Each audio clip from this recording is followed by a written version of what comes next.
The John Howard Society of P.E.I. has been running the provincial pilot program called the Prevention and Diversion Fund. It's a project that aims to prevent islanders from becoming homeless. It was used to help people pay for things like first month's rent. The province had been spending between $100,000 and $150,000 each year, but demand is up, and the John Howard Society says that's no longer enough.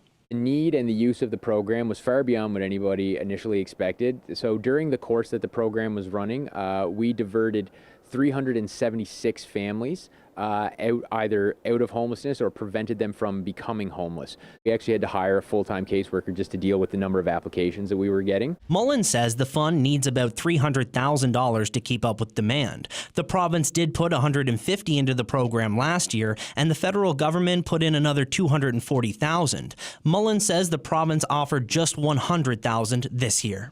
It would have required us to restrict the eligibility criteria to such a point that the program would no longer have been fulfilling its original purpose. So unfortunately, we had to make the difficult decision to close down the program until such time as we're able to negotiate further funding from the province.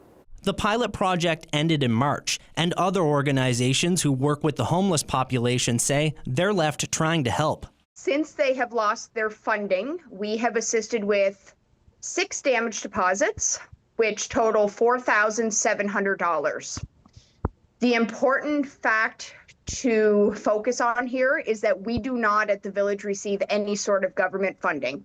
We are literally a group of volunteers who rely on fundraising within the community.